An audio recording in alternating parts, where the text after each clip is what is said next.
राज्यात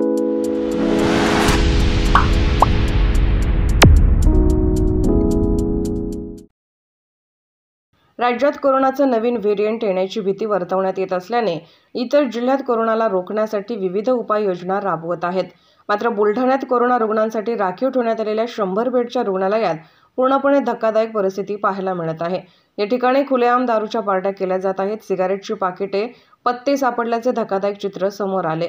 तर या रुग्णालयातील काही खोल्यांमध्ये शिकाऊ डॉक्टर सुद्धा राहत आहेत. तर या संदर्भात चौकशी करण्यात येणार असल्याचे जिल्हा शल्यचिकित्सक डॉ. सुभाष चव्हाण यांनी सांगितले आहे.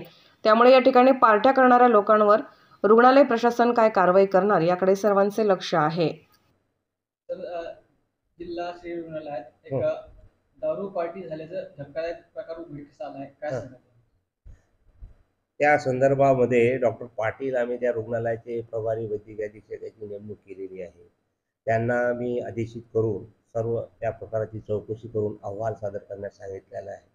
अहवाल आल्यानंतर तुम्हाला सांगण्यात येईल. कारवाई नेमकी काय होईल? जी पार्टी करणारे कोण होते नेमकी सांगू शकता? ते चौकशीनंतर सांगण्यात येईल ना. चौकशीच झाली नाही तर कसं सांगता येईल? चौकशीनंतर सगळं सांगता येईल. ओके.